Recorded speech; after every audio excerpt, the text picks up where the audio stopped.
নরম আর ফুলকো ফুলকো লুচি কার না পছন্দ। তাহলে চলো আজকে না হয় তাই শিখে নিই। তো আমি প্রথমে একটা বোল নিয়ে নিয়েছি, সেখানে লবণ, কালো জিরে, চিনি আর সামান্য পরিমাণ হলুদ দিয়ে একটু তেল দিয়ে ময়দা দিয়ে বেশ সুন্দরভাবে ময়ামটা মেখে নেব। ডোলে ডোলে ঘষে ঘষে মাখতে হবে যেন খুব সুন্দরভাবে মেখে যায়, যেন একদমই কোথাও কোনো লাম্পস না পেকে থাকে। তারপর রুম টেম্পারেচারে থাকা পানি অল্প অল্প করে ঢেলে ঢেলে একটা খামির বা মণ্ড তৈরি করতে হবে। সেই মণ্ড কিছুটা সময় আমি রেস্টে রেখে দেব, তারপর আবার বেশ খানিকটা সময় ধরে মেখে নেব।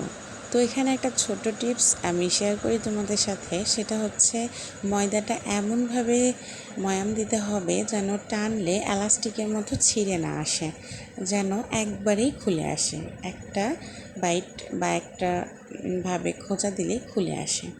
তো তারপর আর কি, তারপর বেশ সুন্দরভাবে লুচিগুলো বেলে ছোট ছোট একটু মোটা করে করে লুচিগুলো বেলতে হবে। খুব পাতলাও না, আবার খুব বড় করে বেলার কোনো প্রয়োজন নেই।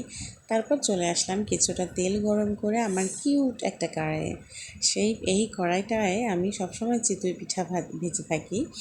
এখানে আজকে লুচিগুলো ভাজলাম। তো ফার্স্টে লুচিটা খুব একটা ফোলেনি, তারপর অনেকগুলো লুচি ফুলেছিল। তোমরা দেখতেই পাচ্ছিলে আমি অনেকগুলো লুচি বেলেছিলাম, তার মধ্যে তোমাদেরকে জাস্ট একটাই আমি দেখালাম। তো আল্লাহ হাফিজ, ভালো থেকো সবাই। আমাকে অবশ্যই শেয়ার করে কমেন্ট করে যাবে।